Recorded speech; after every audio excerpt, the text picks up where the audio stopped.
Ողջույն։ Կանիբալիզմն օձերի մոտ ոչ թե հազվագյուտ բացառություն է, այլ բավականին տարածված երևույթ։ Համաձայն Biological Reviews of the Cambridge Psychological Society ամսագրում հրապարակված խոշոր հետազոտության տվյալների, իրենց տեսակի ներկայացուցիչներին ուտելն առնվազն մեկ անգամ արձանագրվել է 15 ընտանիքի 207 տեսակի օձերի մոտ։ Ու ամենայն հավանականությամբ էվոլյուցիայի ընթացքում նման վարքագիծն անկախ կերպով առաջացել է առնվազն 11 անգամ։ Հետազոտությունն անցկացրել է San Carlos-ի դաշնային համալսարանի թիմը։ Գիտնականները վերլուծել են Web of Science, Google Scholar ու Scopus բազաներում առկա հրապարակումներն ու հավաքել 299 գիտական աշխատանք, որոնցում հիշատակվում են կանիբալիզմի դեպքեր օձերի մոտ։ Ընդհանուր առմամբ 503 փաստաթղթավորված էպիզոդ։ Դրանցից 218-ը տեղի ունեցել անազատության, մնացածը բնության մեջ կամ անորոշ հանգամանքներում։ Աշխարհագրությունը նույնպես տպավորիչ է 55 երկիր, բոլոր մայրցամաքները բացի Անտարկտիդայից։ Ամենից հաճախ նման դեպքեր արձանագրել են ԱՄՆ-ում, Ավստրալիայում, Բրազիլիայում եւ Հնդկաստանում։ Պարզվել է, որ կանիբալիզմը բնորոշ է բարձր օձերի ենթակարգի ներկայացուցիչներին։ Մասնավորապես նման վարքագիծ արձանագրվել է Elapidae ընտանիքի 46 տեսակի, Viperidae ընտանիքի եւս 46 տեսակի ու Colubridae ընտանիքի 42 տեսակի մոտ։ Իսկ ահա Scolecophidia ենթակարգի կույր օձերի շրջանում նման դրվագներ չեն գրանցվել։ Հավանաբար խնդիրն անատոմիայի մեջ է։ Այս փոքր օձերը սնվում են անողնաշարավորներով ու ֆիզիկապես չեն կարող կուլ տալ համեմատաբար խոշոր կերը, ներառյալ իրենց տեսակի ներկայացուցիչներին։ Հետաքրքիր է, որ կանիբալիզմի մեջ մեղադրվող տեսակների գրեթե կեսն ունի լայն, ոչ մասնագիտացված սննդակարգ։ Այսինքն նրանք ուտում են այն ամենն, ինչ համապատասխանում է իրենց չափերին։ Նման պայմաններում իրենց տեսակի ներկայացուցիչը կարող է ընկալվել ուղղակի որպես եւս մեկ պոտենցիալ ավար։ Կան նաեւ ավելի մասնագիտացված օրինակներ։ Որոշ օձեր կանոնավոր կերպով որսում են այլ օձերի։ Դրանց անվանում են օֆիոֆագներ։ Դասական օրինակ են Ophiophagus ցեղի թագավորական կոբրաներն ու Glelia ցեղի մուսուրանները։ Այս դեպքում օձերով սնվելը սովորական սննդակարգի մաս է ու երբեմն ավար դառնում են սեփական տեսակի ներկայացուցիչները։ Կանիբալիզմի դեպքերի մեծամասնությունը, գրեթե 87%-ը կապված չէ որևիցե յուրահատուկ հանգամանքի հետ, սակայն հետազոտողները առանձնացրել են նաև ավելի կոնկրետ սցենարներ։ Դեպքերի 6.4%-ում էգերը խժռել են սեփական սերունդը, չբեղմնավորված ձվերը կամ մեռելածին ձագերին։ Հատկապես հաճախ դա արձանագրվել է Boidae ընտանիքի ներկայացուցիչների մոտ։ Դեպքերի մոտ 6%-ը բաժին է ընկել ձագերին, որոնք խժռել են միմյանց։ Արձանագրվել են նաև սեռային կանիբալիզմի էպիզոդներ, ինչպես նաև արուների շրջանում մրցամարտերից հետո մրցակցին ուտելը։ Ֆիլոգենետիկ վերլուծությունը ցույց է տվել, որ ժամանակակից օձերի ընդհանուր նախնին ամենայն հավանականությամբ կանիբալիստիկ վարքագծով աչքի չէր ընկնում, սակայն բարձր օձերի շրջանում նման վարքագիծն անկախ կերպով առաջացել է ոչ պակաս քան 11 անգամ։ Դա խոսում է այն մասին, որ որոշ պայմաններում կանիբալիզմն էվոլյուցիոն առումով ձեռնտու է։ Ինչու են օձերն ուտում իրենց նմաններին։ Հեղինակները ենթադրում են, որ ամենից հաճախ պատճառը շատ պարզ է՝ սննդի պակասը։ Անազատության մեջ լրացուցիչ գործոն կարող է լինել սթրեսը, սակայն որոշ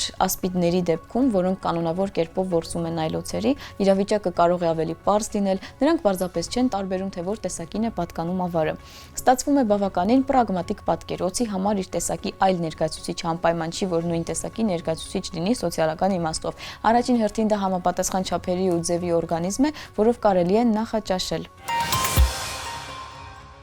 Գրեթե 100 դար շարունակ այս սարքն արագացնում էր ատոմների միջուկները մինչև լույսի արագությունը մոտ արագություններ։ Սակայն ամեն ինչ ունի իր ավարտը։ Բրուքհեյվենի ազգային լաբորատորիայում իր աշխատանքն է ավարտել ռելյատիվիստիկ ծանր իոնների կոլայդերը։ Կայանք, որը 2000 թվականից սկսած օգնել է ֆիզիկոսներին վերստեղծել մեծ պայթյունին հաջորդած առաջին միկրովարկյանների պայմանները։ Գիտափորձերի եզրափակիչ փուլի ընթացքում թթվածնի միջուկների հանդիպակաց փնջերը արագացվել են գրեթե մինչև լույսի արագության ու բախվել միմյանց։ Կոլայդերի Star եւ Sphenix դետեկտորները արձանագրել են, թե ինչ մասնիկներ են ծնվել այս բախումների ընթացքում ու ինչպես են դրանք ցրվել։ Այս հետքերը թույլ են տալիս գիտնականներին վերականգնել էքստրեմալ ջերմաստիճանների ու խտության պայմաններում նյութի հատկությունները։ Կոլայդերի աշխատանքի հիմնական նպատակը քվարք գլյուոնային պլազմայի ուսումնասիրություններն էր։ Սա նյութի այն վիճակն է, որում քվարկներն ու գլյուոնները կապված չեն պրոտոնների եւ նեյտրոնների ներսում, այլ ձևավորում են յուրօրինակ տարրական մասնիկների ապուր։ Համարվում է, որ հենց այսպիսի վիճակում էր գտնվում տիեզերքն իր ծննդյան առաջին պահերից։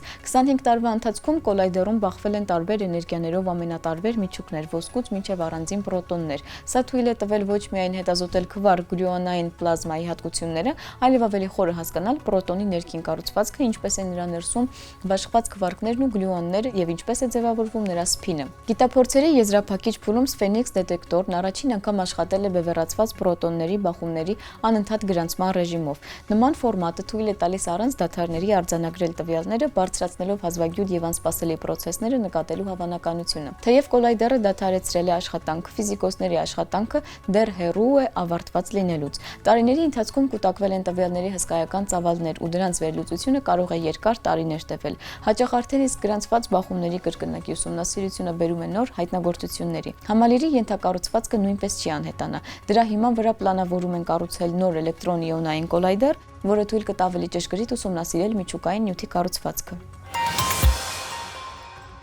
Հնարավոր է արդյոք մեկ հավասարման միջոցով նկարագրել բնության 3 ֆունդամենտալ ուժերը։ Հենց դա է փորձում անել մեծ միավորման տեսությունը։ Խոսքը հիպոթեզի մասին է, համաձայն որի միկրոաշխարհը կառավարող էլեկտրամագնիսական թույլ ու ուժեղ միջուկային փոխազդեցությունները գերբարձր էներգիաների պայմաններում դառնում են մեկ միասնական ֆունդամենտալ ուժի դրսևորումներ։ Այսօր դրանք առանձին են։ Էլեկտրամագնիսականությունը պատասխանատու է լույսի եւ էլեկտրականության համար, թույլ փոխազդեցությունը ռադիոակտիվ տրոհման, իսկ ուժեղը պրոտոնների ու նեյտրոնների ներսում քվարկերի կապի համար։ Սակայն հաշվարկները ցույց են տալիս, որ մեծ պայթյունից հետո առաջին պահերին գոյություն ունեցող էներգիաներում դրանց պարամետրերը սկսում էին համընկնել։ Մեծ միավորման տեսությունը փորձ է, նայելու այն դարաշրջանին, երբ բնության օրենքներն ավելի պարզ էին ու սիմետրիկ։ Առայժմ սա գեղեցիկ ու մաթեմատիկորեն խիստ հիպոթեզ է, որը ունի փորձարարական հաստատում, սակայն որոնումները շարունակվում են, իսկ այսօրվա համար այսքանը, կհանդիպենք։